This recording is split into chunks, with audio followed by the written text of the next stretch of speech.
식 문제가 거의 이제 마지막까지 푸시면 14문제 정도를 구성하고 있고요. 자, 1, 2, 3번은 가장 기본적인 문제들만 구성을 해놨어요. 자, 1번 보시면 지금까지 얘기했던 부가가치세에는 어떤 특징이 있는지 이 중에 해당되지 않는 것을 고르래요. 부가가치세는 소비할 때 부과되는 소비형 부가가치세 맞죠? 그럼 소비형이 아니고 VS를 굳이 말하면 소득형일 텐데 부가가치세는 소득하고는 관계가 없죠. 소비하는 형태의 과세가 되는 세금이에요. 자, 전 단계에 부담했던 매입 세액을 공제받는 방식이죠. 전 단계 거래를 중심으로 공제해주지 않았죠. 단계마다 과세가 되는 특징이 있었어요. 다단계 거래세. 근데 부가가치세는 납세 의무자랑 담세자가 불일치하죠. 일치하면 직접세인데 우리는 직접세가 아니라 간접세에 해당하는 세목이었어요. 자, 틀린 설명은 4번이 되겠네요. 두 번째, 또 부가가치의 특징 중에서 이번엔 옳은 것. 전 단계 거래공제법 아니고 세액공제법이죠. 단일 비례세율로 역진성이 발생한다. 그래서 비례세율이니까 모든 물건의 10%가 붙어. 그러니까 소득이 있든 없든 상관없이 누구나 동일하게 붙기 때문에 오히려 소득에는 비례하지 않는 거죠. 그래서 역진성이 발생한다는 게 특징이고 그래서 나온 제도가 이제 면세라고 하는 품목을 열고 해놓은 거거든요. 이 중에 얘는 맞고요. 부가가치세는 일반 소비세지 개별 소비세가 아니죠. 그러나 부가세가 과세가 되는 과정에서 개별 소비세가 과세가 되는 품목에는 그 가격에 개별 소비세가 더해져서 마지막에 해당되는 금액이 과표가 돼서 부가세가 붙는 거지. 그렇다고 해서 부가가치세 이퀄 개별 소비세라고 하는 특징하고는 매칭하면 안 되죠. 부가세는 그렇든 저렇든 개별 소비세가 붙으면 개별 소비세가 더해진 게 부가세가 붙는 거고 개별 소비세가 없으면 해당 금액이 10%가 붙는 거죠. 과세 표준이 어떻게 구성되느냐의 차이인 거지 부가세는 일반 소비세와 더 적합한 특징을 갖고 있죠.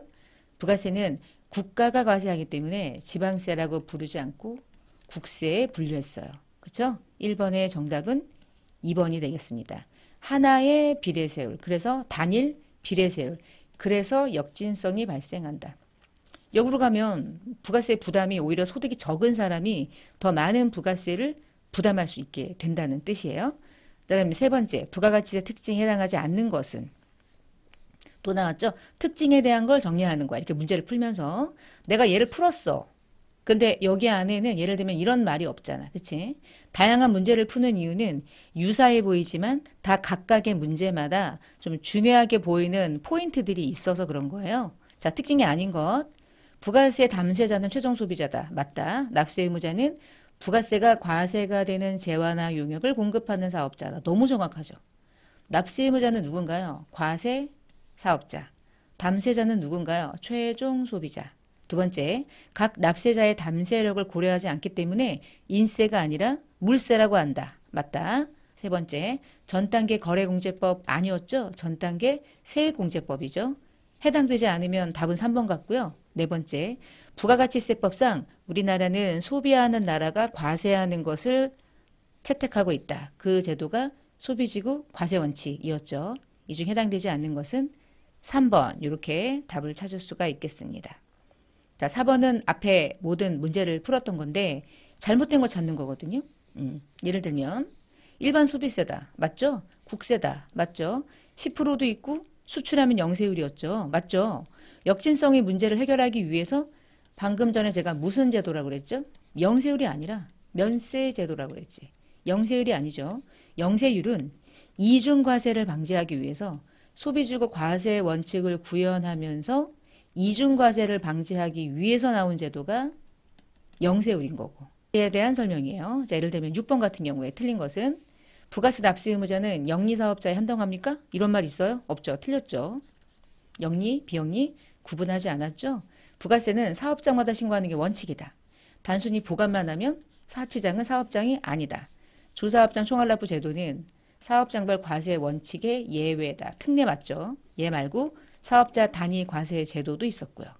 자는 신고납세지에 대한 설명 중에 납세지에 대한 거 적절하지 않은 거 원칙은 사업장마다 신고납부 맞죠? 재화 용역의 공급이 이루어지는 장소 사업장을 기준으로 납세지가 정한다. 맞죠? 두 개 이상의 사업장이 있는 경우 신청이 없이 주된 사업장에서 총괄 납부할 수 있어요? 신청해야죠. 과세기간, 내가 적용받고자 하는 과세기간의 개시일 기준으로 20일 전에 한다. 요거 중요하잖아. 그치? 20일 전에 역산해서. 3번이 적절하지 않고요. 그럼 4번이 왜 맞냐? 사업자 단위 과세 사업자. 사업자 단위 과세 신고자는 사업자 등록도 본점의 번호로 하나로 만들어서, 왜냐하면 지점별로 사업자 등록을 안 하니까. 그리고 세금 계산서도 하나의 발급 번호로 하죠. 왜냐하면 사업자 번호가 유일하게 본점 하나만 존재하니까. 너무 정확한 말이죠. 그래서 객관식 문제를 풀어보는 이유는요. 문제를 풀어봐야 이런 식으로 좀 꽈서 문제를 낼 수 있겠구나. 그런 거 조심해야 되겠다. 그런 거 보시는 거예요. 자, 10번 풀어보시고 11번 같은 경우 문제 보시면은 사업자 등록을 할 때 하고 나서 정정하는 경우에 사유 있었죠. 근데 정정 사유가 아닌 걸 찾으래. 어떻게 알아? 제가 정정 사유는 다 외울 필요 없다고 그랬잖아요. 못 외워요. 저도 못 외워요. 정정하는 사유가 얼마나 다양하겠어요, 사실. 다양해봤자 사업자 등록증에 있는 내용 중에 하나겠지만 그걸 누가 다 외웁니까? 근데 이 문제의 포인트는 뭐냐면 상호가 변경되거나 아버지가 돌아가셔서 내 이름이 변경되거나 주소가 변경되는 것들은 정정을 하는 거지만, 그래서 얘네들은 이틀 걸리고 상호가 변경되면 당일에 주는 거지만 우리가 정정사유 공부했잖아요.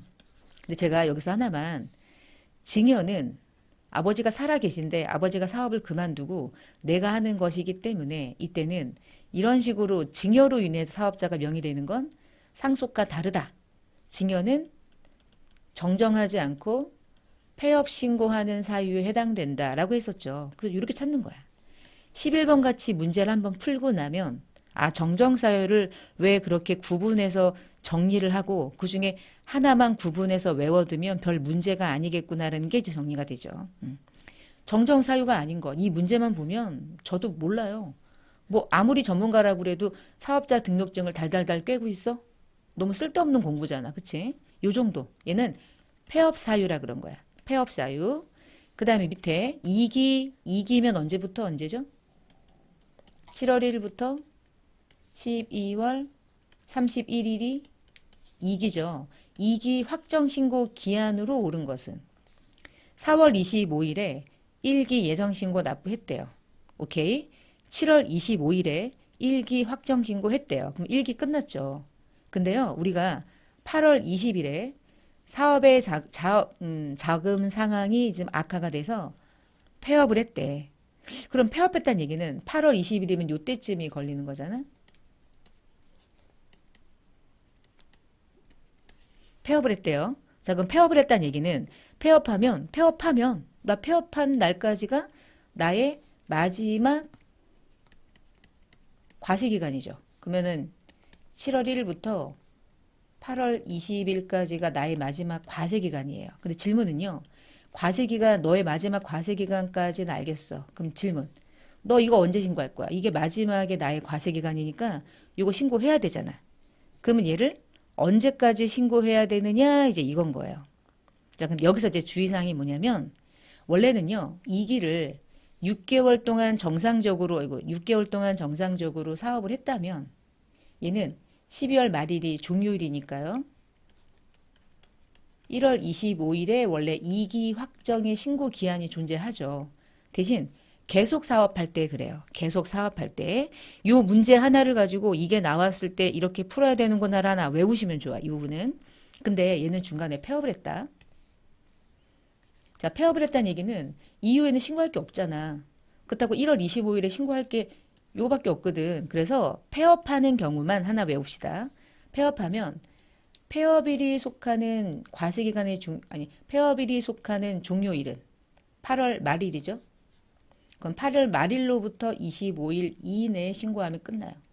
그날이 언제냐? 그 다음 달 25일인 거야. 그래서 폐업하면 8월에 폐업하잖아? 그럼 그 다음 달 25일까지. 10월에 폐업했어. 10월에 폐업하면 만약에 10월에 폐업하면 그 다음 달 11월 그리고 25일까지. 항상 25일이네. 근데 8월 20부터 25일은 할 수 없잖아. 그러면은 막 주구장창 그냥 계속 폐업 신고가 매일매일 들어올 거 아니에요. 그래서 폐업일이 속하는 날에 다음 달 25일까지. 답은 3번. 이렇게 요거 하나 외웁시다. 종료일까지. 마지막에 이제 신고납부 정리할 때 나올 건데 이게 이제 이런 형식으로 나올 수 있으니까 요건 여기서 정리하는 것으로. 자, 이렇게 해서 해당되는 문제 13번, 14번은 여러분이 한번 풀어보는 걸로 하시고요. 그다음 뒤에 정답 및 해설편이 있으니까 확인하셔서 마지막 마무리하시면 되겠습니다.